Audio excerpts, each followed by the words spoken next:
Hello, everyone. I just wanted to come on and talk about my dream that has been coming to pass, and also my daughter had a dream in 2020 that I think is significant too. My dream was in 2016. Actually, I had 3 dreams. I'm sure I've been over it before, but I'd like to talk about it. In 2016, I was getting ready for bed, and I asked the Lord, I've always been passionate about trying to figure out, and help women in human trafficking and all this stuff. And I don't know if I have to watch what I say, but just a quick recap is he immediately gave me a dream that very night. And my dream was, if some of you have not heard it before, I was sitting on a bench in front of a mall in Las Vegas. And I was babysitting. I was watching a little boy, and he was in a car seat. He was a baby, and he was sitting to the left of me on the bench the car seat was, and he was in it, and his name was Ezra. So I was sitting there with him, and a taxi cab pulled up in the parking lot. And I remember 2 black men got out of the taxi cab. 2 black men, and then there was a guy in the middle in the back who I still don't know who it was fuzzy. So anyway, 2 black men got out. They ran up to the bench so quickly, and one of them grabbed Ezra, and the other one drugged me quickly. And they took off with him in the taxi cab. And I remember I felt the effects of the drug. It was so crazy. I could feel it. I could barely move, and it was blurry. I do remember the taxi cab license plate. I just remember a number that said 402, which I don't really know the significance of that number. Maybe it'll be revealed, but I remember the effects of the drug, and I crawled on the ground. Came off the bench and crawled on the ground till I could feel a glass door, pushing.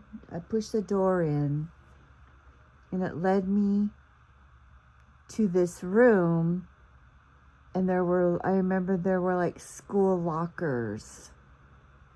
I was looking at school lockers, and I was thinking, what did I just go into? Like, are these, I wasn't sure. And then I looked up in the corner of the window, and I saw like a bus driver mirror that's on the side of a bus. I saw a bus too, and then I saw in the mirror inside like the mall or somewhere, they were serving food to children. They were doing something in that manner. And then, of course, the rest of the dream is where he saw me looking at him, and he came and tried to attack me, and I woke up. And I asked the Lord, I did not know, like, what in the world? But now that everything is coming out, I definitely, like this case that's coming out, well, they're black, these guys, with this Diddy case. And I believe the other black guy represents somebody that was a really high up helper with him. But anyway, there's so much involved in this. And so then what I did was I listened to, I think it was an attorney in Texas. The video, it was on Twitter, and he was talking about, he said that they will, within 30 days, they will name the people on the list, and they will name the higher up accomplices. He said, he goes, I know these names and you will know them and it will shock you. So I'm sure that means more celebrities. Also, he said something that really caught my attention. When he said, there is so much stuff involved with this. He said it involves pharmacies, banks, and hotels. And my mouth just dropped open. Like, this is huge, you guys. So I'm thinking for sure that Vegas is involved big time. So I had two other dreams after that, like weeks later. I had a dream where I was in my van with two of my kids, and we were in front of my house in Vegas. And we got out of the van. I opened up the back door of the van, and we were taking cages out of the van one by one by one. They just kept coming out. There were babies, and there were up to 9 years old.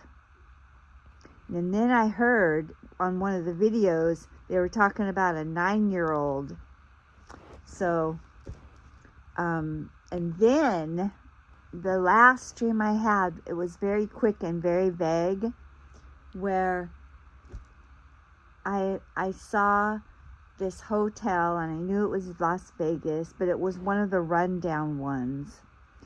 And like not a very, like, not like on the strip, not those kind of hotels, more like off the strip, like real cheap.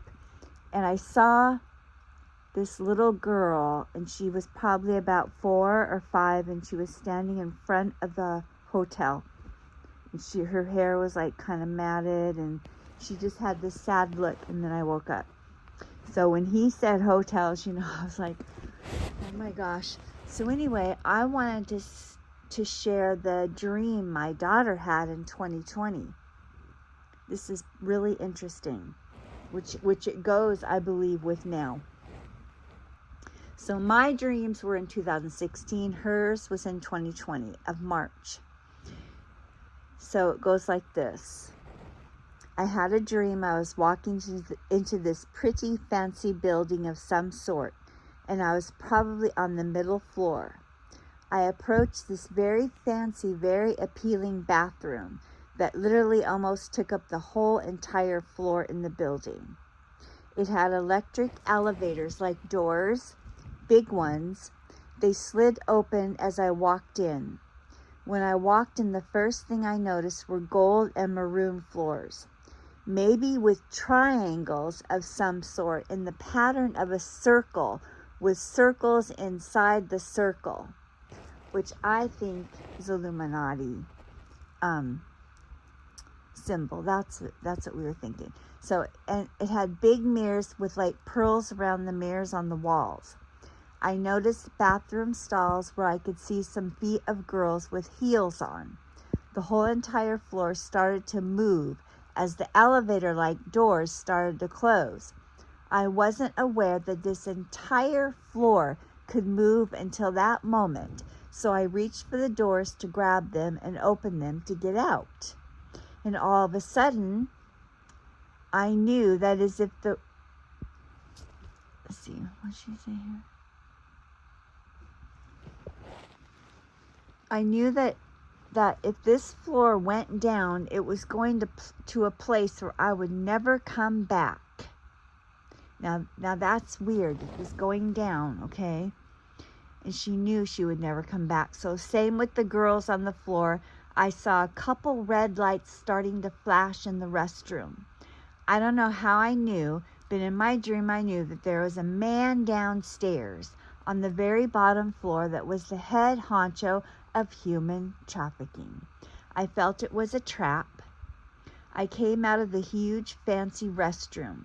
Then the man sort of approached me as I was walking out and asked if I wanted to go back in. He knew about the bottom floor. He was very fancy, dressed in a suit, and higher up kind of guy. I think he had an earpiece in. It was almost as if maybe I could go down to rescue one of these girls. But in my mind, I wouldn't dare try. So I started to leave the building, and I understood there was a secret world in this building. As I left, I knew I had a family, so I really wanted to keep my mouth shut because I had a sense that I needed to just to keep my mouth shut. So I walked up to this cute little secondhand store. There was a kind old man working. I started looking at things, and I realized he knew about this human trafficking ring just by the way he was watching me.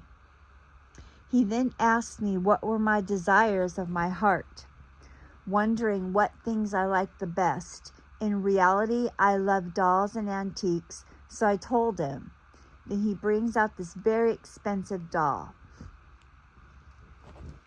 a doll set, and he tells me how much it's worth, and then he asks me if I want jewelry and everything. He told me the price of the set. I can't remember the price, but it was very valuable. I remember my mind kind of went off into amazement for a second, but I snapped out of it. He seemed kind of weird, and all of a sudden, I realized that people in the city were involved, and he was one of them. I realized it was more of a city thing with human trafficking, where the whole cities were involved. I realized it was more of a city thing. So I got this feeling I was in a small town, and that I just knew that there were a lot of secrets and people in some high places involved. You know, that is exactly what is happening. What I experienced was that I was drugged, and that's exactly what they did to those kids in there. They abused them horribly, and they drugged them. And she saw the whole city involved. The whole city. And they're telling us that there are underground tunnels that are going into other houses. They're all connected. And then the guy that did the video, the attorney said, oh my gosh, I mean, he was talking about how this is a whole thing that's involved. The banks, the hotels, the pharmacies. Do you know how scary that really is? Do you know how big this is? Do you know what else I'm trying to say? That our own people, the ones who say they're trying to help us or help them, they're all involved. And I am talking about, I don't know if I could say this. I'm talking about CPS. I am talking about some very, very high places. This is really sinister, you guys. Jesus is draining the swamp. It's not Trump, okay? But I'm telling you, the people on this list are in our, they're running this country.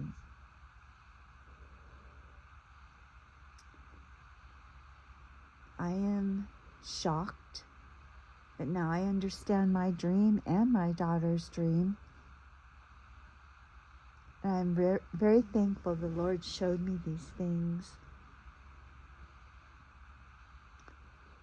I believe that Vegas is high up in this. These people are getting paid money. This is sick and disgusting. And you know why all the celebrities want her in office. Okay? You know why. It's sinister. You can just fill in the blanks there. Our country is gone. We're never coming back. It is crumbling from the inside out. It's infiltrated with the worst and most gruesome. We're worse than the days of Noah. But it says just like the days of Noah, we are so bad. So if you don't know Jesus as your Lord and Savior, then now is the time. Just believe in Jesus Christ, that he died for you, and he was buried for 3 days, and he rose again just for you. That's it. That's all you have to do is believe in that. Because you are a sinner and he will save you from your sins. Just believe. 1 Corinthians 15, 1 through 4. It's the gospel that Paul preached. The gospel of grace. And I'm telling you, the veil is like, it's probably so thin, you know, like, it's so thin that it's about to just burst. And we are, oh my goodness, the things that are happening, and pray for the people from the hurricane, but another hurricane's on its way. Who knows where it's going? We are seeing so much bad stuff. But I believe he's about to part the Red Sea. So he's going to come at the right time. He's going to part that sea because it's getting bad. It feels like we're just surrounded by evil. It's like we're swimming in it. And we're just saying, where our hands are reaching out. Grab me, take me home now. Because we are swimming in it. But he's got us, okay? He's protecting us. So if you're not saved, I'm telling you, man, you're going to be left here in like a sewer of demonic activity. And it's going to be in your face. It's already in our faces. But it's going to be in your face with nothing else. With us, we won't be around anymore. The bride of Christ, we will be gone. We won't be here. We've warned and warned and warned and warned and warned and warned. I had a good friend. She was a really good friend of mine. And we used to study a lot of things together, but she ended up dying in 2018.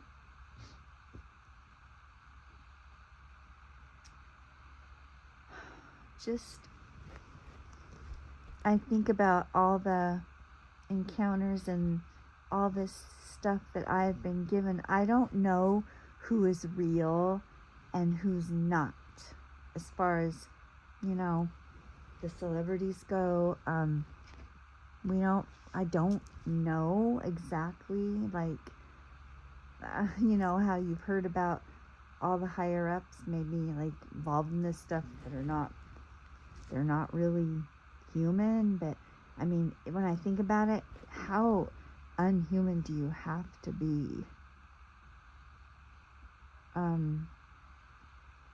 to do that stuff? I mean, I know a lot of Satanists probably that are saved, so you know, I don't know what exactly we're dealing with this group of people.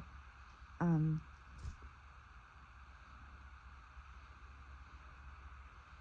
don't know, just pray for certain celebrities, okay?